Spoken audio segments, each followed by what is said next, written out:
Tremendous. Well, welcome everyone.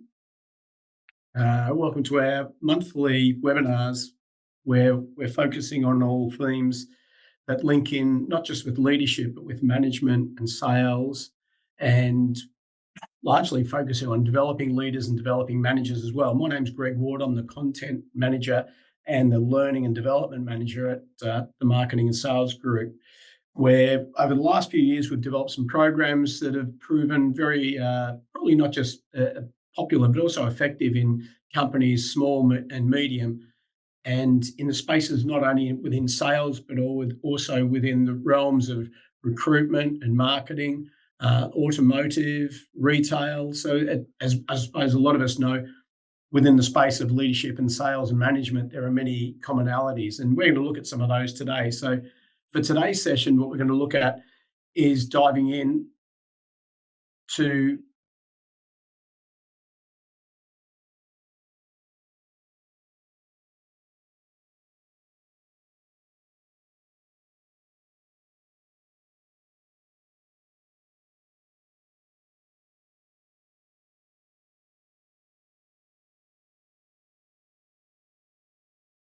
what we'd like to see is, sorry, let me get that organised for you. What makes a great leader? And probably it's the April topic today. We're going to look at what makes great leaders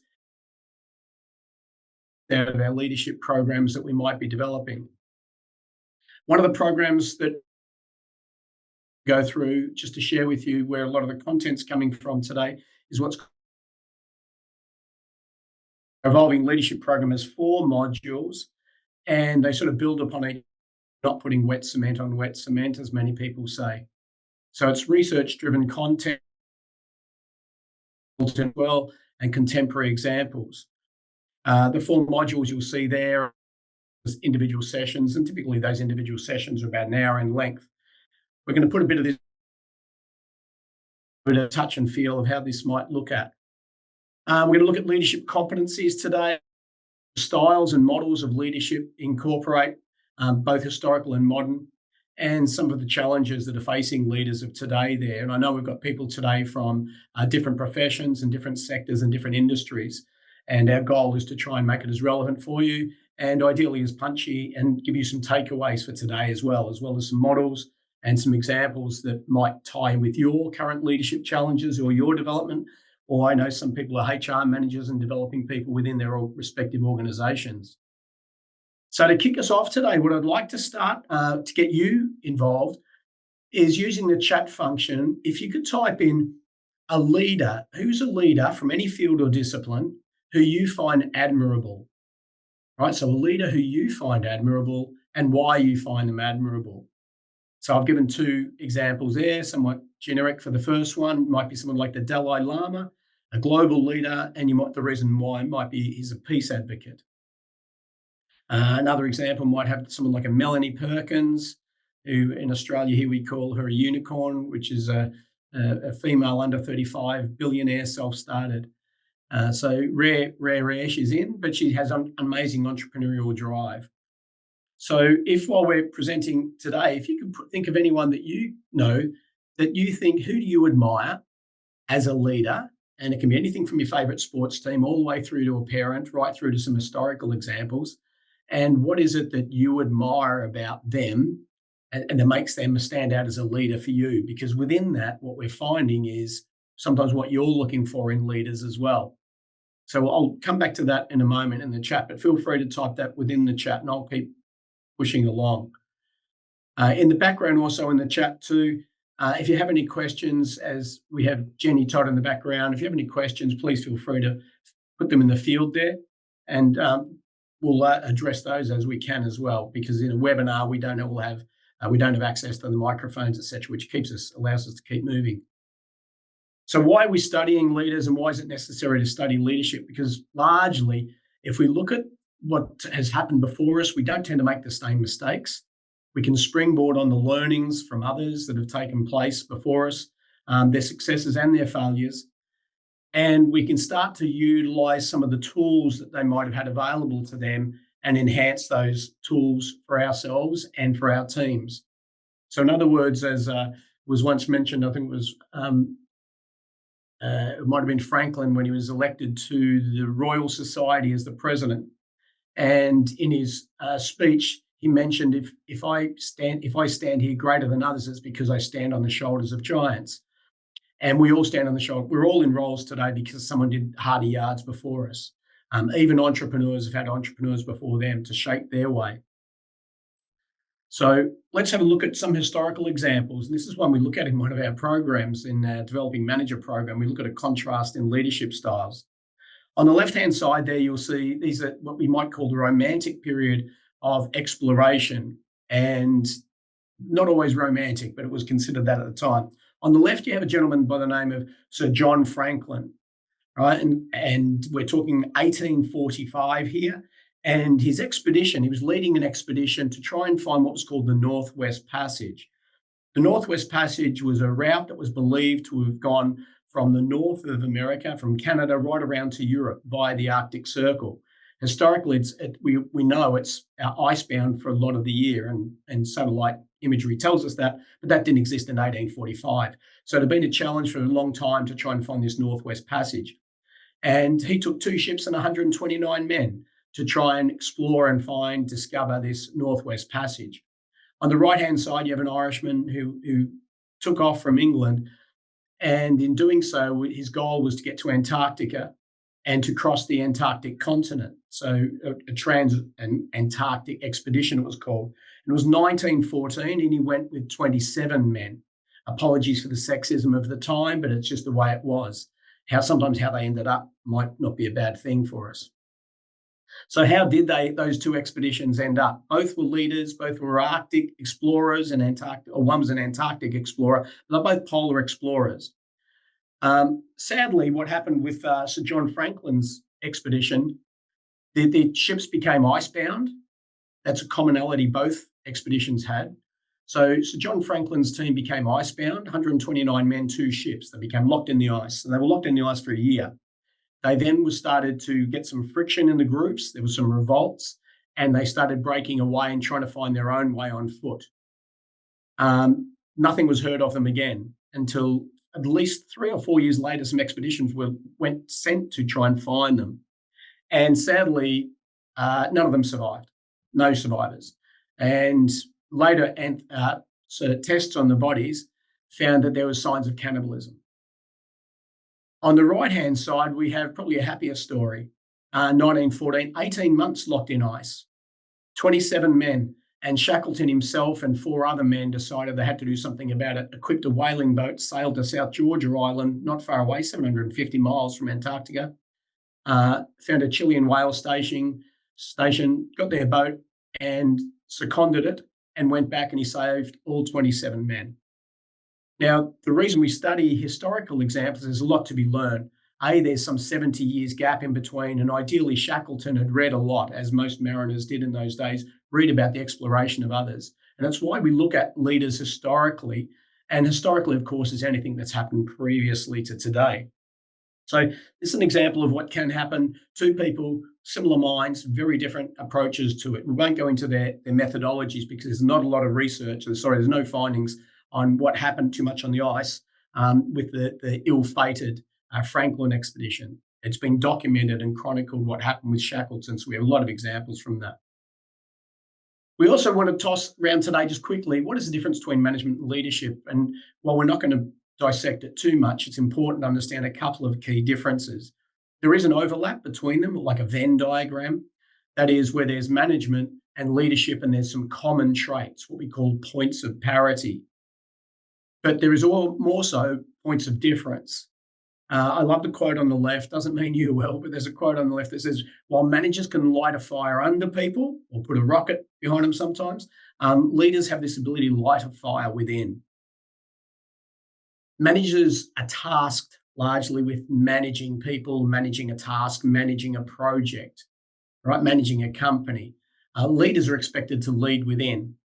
So there's quite significant differences between. Some of the characteristics of these admired leaders, if that's what we can call them. So these admired leaders we have. So who are these leaders that we admire, and what are these characteristics of them? Right. So these characteristics for it, admired leaders, and this came from Kouzes and Posner, one of the references we utilize in our leadership program. And the book's called The Leadership Challenge, an absolute tome for leadership. Awesome book. But they look for honesty. So these are the characteristics that the people look for. And this was over 4,000 individuals throughout the Americas, Asia, Europe, and Australia. So, and these were the key characteristics or traits that were looked for: honesty, forward-looking, inspiring, competent, fair-minded, supportive, intelligent, straightforward, dependable, and courageous. So if these were the characteristics that the audience was looking for, or the individuals who were surveyed were looking for, those of us who are aspiring to leadership roles or in leadership roles or are coaching leaders can look at these and then start assessing the people we're coaching or those people we're developing, if we're developing ourselves, how close we are to these expected characteristics. So how many of these could we tick off? So as you looked at it now, and it's an activity we'll do in a moment, is if you were to score yourself, how would you score yourself on these on a score out of 10? All right, because this is what our audience largely expects. Now, as well as the research done by Kouzes and Posner, and their first publication was 1995 when they put this research together, there's a more contemporary example. And the more contemporary example was by a gentleman by the name of Rich Divany. And again, as I was mentioning before, we're always aiming to look at historical examples and contemporary examples and super current examples. And probably one of the more super current examples was from a book called The Attributes by Rich Divany. And Rich Divany himself, and it's a military example, which we don't tend to use a heck of a lot here in Australia. It tends to be utilised a lot more in the US and in the UK and throughout Europe. But there are some amazing findings in Divany's research. And Divany founded what's called the Mind Gym for the what was called the SEALs, the Navy SEALs, in the US military and the US Navy. So the Navy SEALs, and what he found was there was an 85% failure rate of applicants who it's very hard to become an applicant for a Navy SEAL in the US Navy to begin with. 85% of the applicants were failing, and most of them were failing during what they refer to there as Hell Week. And Divany, like most other Navy SEALs, had the belief that they had to be fit and healthy, of strong body and mind. And in the assessing of all the people that failed, he realized it wasn't the physicality that failed them, it was the mentality that failed them. And he ended up doing a lot of research around this and now set up what's, as I said, it's called the US Navy SEALs Mind Gym, where people are trained in their mentality. And these were the key traits he identified for success in any field, not just in the military. And we have perseverance. So within perseverance, the ability to push on for the right reason and for the right cause, right? Despite difficulties. Angela Duckworth wrote a lot about this in her book called Grit. Adaptability, which we now know David Rock of the Neuro Leadership Institute refers to as neuroplasticity.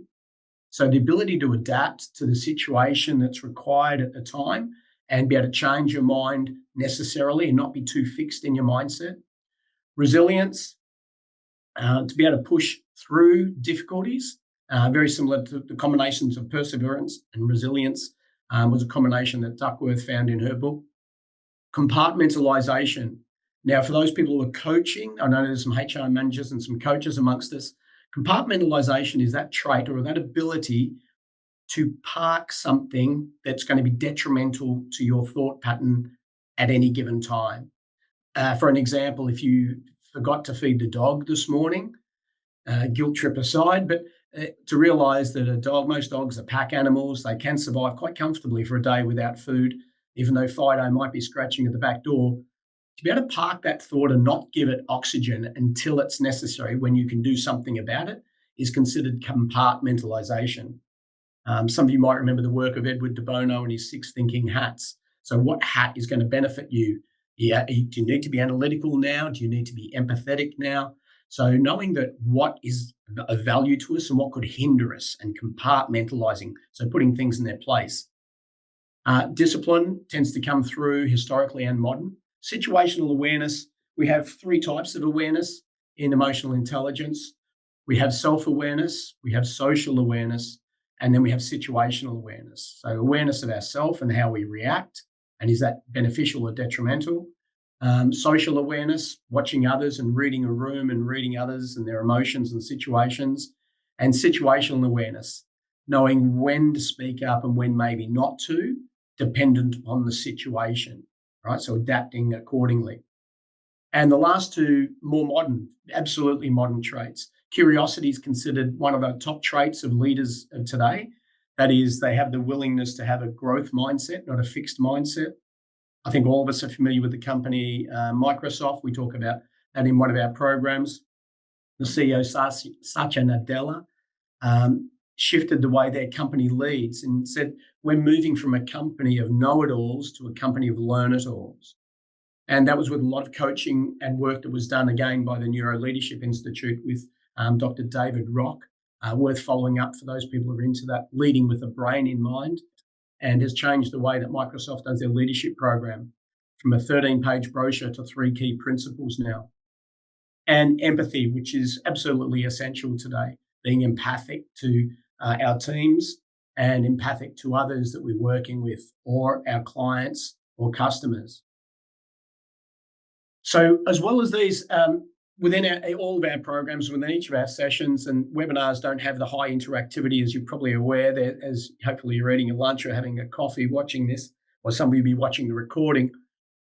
But within the chat function, what's an essential? It may be one of the ones we've identified already on a couple of the previous slides. If you could share with me today, what do you believe is an essential trait for an effective leader? So a characteristic, a trait, or a competency for an effective leader from your perspective. So what do you believe is an effective trait? I'm just going to check in here. I've got none coming through yet. So what do you believe to be an essential characteristic, an essential trait, or an essential competency yourself? Right? If you're looking for someone to lead you, to lead the organization, to lead the team, or asking of yourself, what do you need to be as a leader?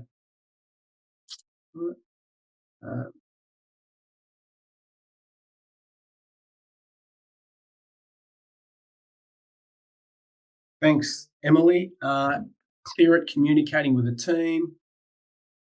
Yeah, Q&A is fine. Yeah, feel free to use the Q&A if the chat function isn't so good. Thank you for that message.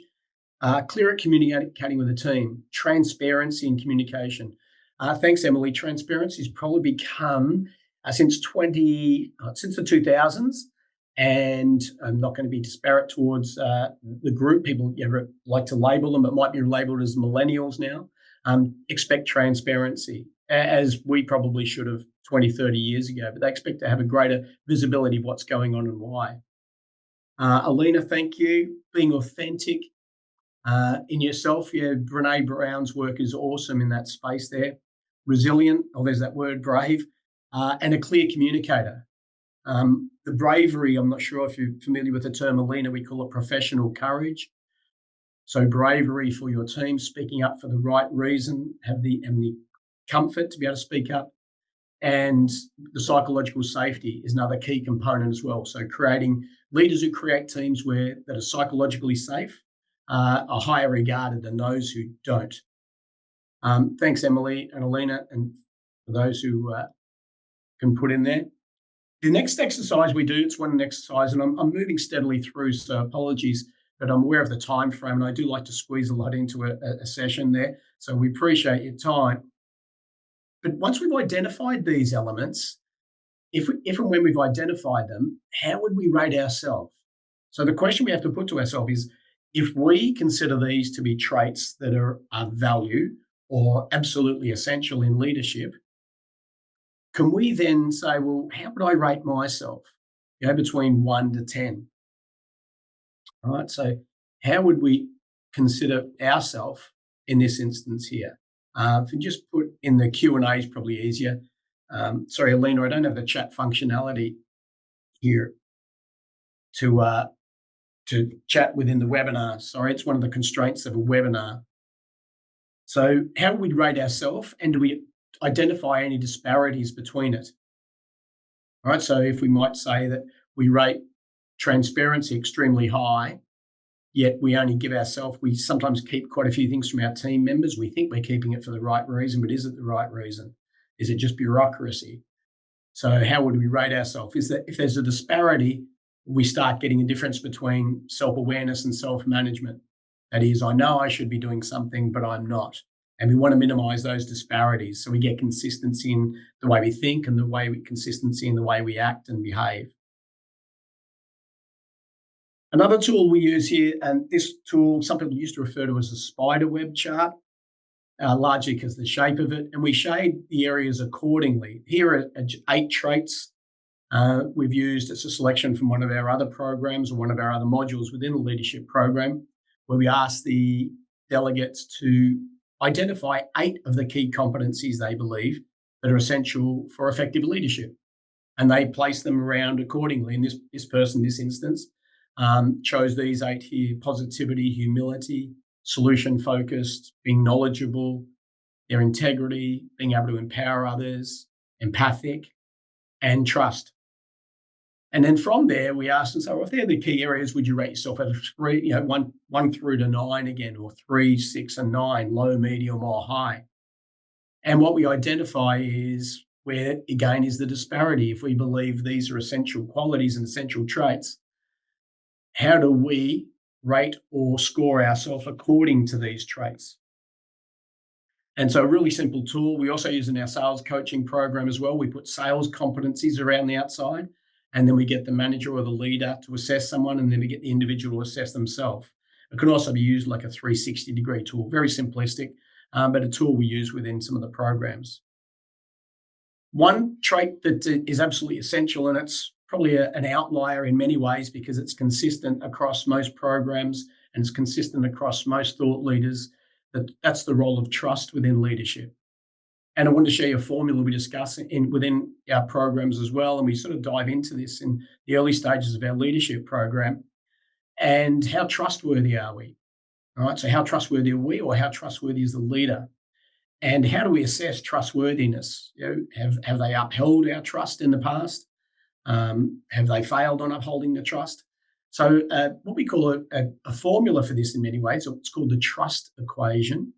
And it's based from the work from Stephen Covey's son, Stephen Covey Jr., and it was called The Speed of Trust. His book's called The Speed of Trust.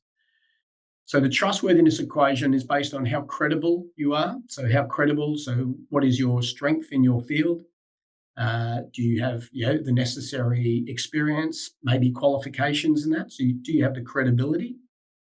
Are you reliable? So are you reliable in the space? Do you uphold promises and agreements?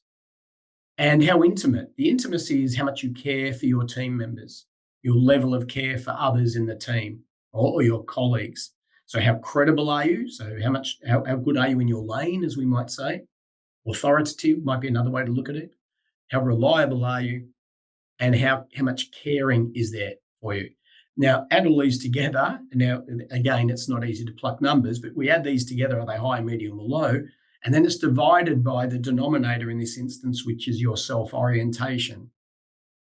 Self-orientation is how much is the leader focused on delivering to self versus selflessness. So on one end of the spectrum, we have selfishness, and selfishness is absolutely essential for survival, right? So how selfish versus selfless. The more selfless they are, their self-orientation score would be lower. Therefore, their trust would be higher. So if it's all about them, no matter how credible they are, no matter how reliable they are, no matter how much they show they care about others, if it's all about them, the denominator is too high below, so their trustworthiness goes low. We find this in one of the models we'll see in a moment called the servant leader. The servant leader is really low in self-orientation. They're very high in selflessness. So hence they're so trustworthy. One of the exercises we use, it's a very old test, but some of you might recall, it's called the I test. The I test is we have people discussing about how they manage teams, how they lead people, and then we just score how many times they use the word I or they make references to themselves. So we use it, it's called an I test. It's a very old test, somewhat historic in many ways, but it still cuts the mustard in many ways. That is, how much are we oriented towards ourselves, or what we call autobiographical leadership. A couple of models I want to share with you today as we move towards the conclusion. And as I said, we're going to squeeze a bit in. Barrows and Donning model. We have the model they look at here is, it's called the 12 skills leadership model. There's a book based on this as well. So we look at the elements of strategy, their elements of communication, their ability to retain talent and attract and strengthen talent, the results they get, change, how they can deal with change and drive change, and how effective they are with their teams. And within those six competencies or six categories, there's 2 competencies within each. And so they call it 12 skills model. So in many ways, it's not dissimilar to the spider web, but it's another way of looking at leadership and breaking it down and the parts we probably need to break down in it. Within our model, when looking at models, it's important to look at the strengths and some of the inherent difficulties with each, or the challenges associated with each. Kouzes and Posner model, we love this model in many ways because it's a simple 5-step process, but it's all about the people in many ways, and you can probably see from it. What is the challenge, the process? Like, what is the status quo? Status quo is not desirable usually in most leadership models because we want to be, the leaders are meant to be leading and driving for the front and pushing forward for new results, greater achievement, greater innovation. So to challenge the process, inspire a shared vision, enable others to act, model the way, so lead by example as well, and encourage the heart. So we sort of get from where we go from adopt, accept, embrace. Some people might be familiar with that model. It's a 3-step model when we go into change management. Someone will adopt the change. Do they accept the change? They accept the change, they adopt the change, and then they embrace it. They become an advocate for it. That's based on a Kouzes and Posner 5-step model, by the way. And other leadership styles. Now, I want to move to the last one here, largely for the benefit of brevity, but we can look at all the many, many styles. There's so many leadership styles, and there's probably no such thing as one style fits all, OSFA. Situational leadership is probably the ideal model for leadership, but it takes a lot of competencies in the other area, because situational leadership is adapting your leadership style to the needs of the situation. But you can't adapt your style if you haven't developed the other styles or ever experienced them. So if you've never been a democratic leader, it's hard to adopt that model in a situation. If you've never really been that charismatic, you can't become a charismatic leader overnight. You can develop charisma, but it's not something you can develop. If you've never really put others before you, it's going to be very hard in the situation, to be a servant leader. So Simon Sinek's book, Leaders Eat Last, in many ways sort of encompasses the servant leader. So within each of these models, we have the classic, there might be examples, transformational, you'd have the tech type gurus, in many ways, the innovators, the Gary Vaynerchuk's, the Simon Sinek's. These are people who are transformational, shift people's ways of thinking and shift the ways we do things. Autocratic, a lot of us be familiar with a lot of the ex-military leaders, or in the past, Churchill's, classic ones there. This is how it's going to be done. Autocratic, my way or the highway, is a very old way of it, directorial. But it provides direct instructions. There are always upsides to some of these models. There's benefits and detriment to them. Democracy, allowing others to put their input in. There's a blend of this now called Salute. Salute is used in West Point. Salute is where everyone has input, but it's the key decision maker who makes the final decision, and everyone has to respect that. They call it salute the decision. But it's democracy, but there's some autocracy in there as well. So each of these models here has some benefits. So what are the styles? It's worth studying the styles, and we dissect them without going too deep into all of them. We give some with the upside and the detriment in certain situations using scenarios and case studies of where they've been beneficial and any other style might have been detrimental, and the converse, of course. Question that's worth posing, it's one of the challenges of leadership as we sort of sum up today. And one of the challenges of leadership is too often within your organizations, you are going to find that there will be people that really could be great leaders. and yet they fail to step up sometimes. They sometimes step aside. So why is it? Why is it some people just don't adopt or embrace these leadership opportunities, even if they're aware of them? And the Harvard Business Review came up with some research on this to give us some light on that. It was probably the four most common perceived risks associated with leadership. So why wouldn't people want to be a leader?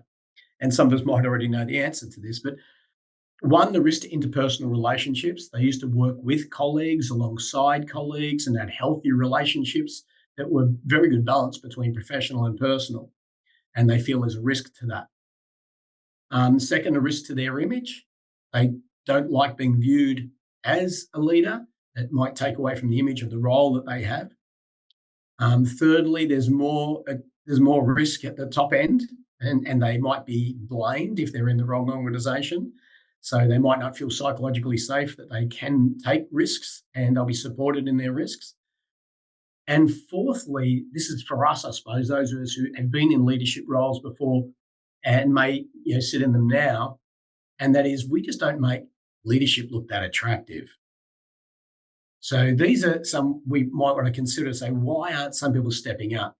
We actually use this within our leadership programs and ask some of our managers to share it with potential leaders. Say, are there any of those elements there that are preventing you from taking the next step? And it's quite astounding to see that how many they do identify from some of these elements here. So the modern leader, let's just wind up with looking at the modern leader, and then I'll share some of the resources we've been through today. The new leaders and the new needs. And thanks very much for those people who were discussing before. Somebody identified the new needs here, including transparency. I love that was shared as well. Diversity and inclusion is a new need for the modern leader. Is it sustainable, the practices we're doing? Not just the leadership practices, but the business practices. Are they sustainable? Emotional intelligence. Emotional intelligence and communication are the number 1 and 2 most sought after soft skills in leadership worldwide, probably hands down. So understanding what it is, how to read ourselves, how to score ourselves, and it can be scored. Beautiful thing about EQ is that we can affect it.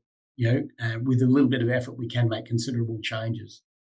The collaborative leader, mindfulness and well-being. I'm fortunate I work in a workspace now. They just held a lunchtime workout. There's yoga now in some mornings there. It changes the workplace.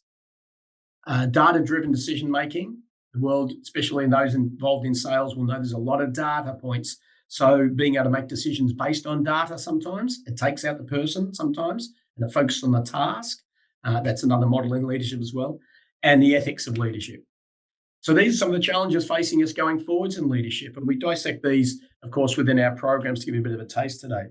Some resources and recommendations for reading. Plenty of them would be supported by podcasts as well. I'm aware not everyone's an avid reader.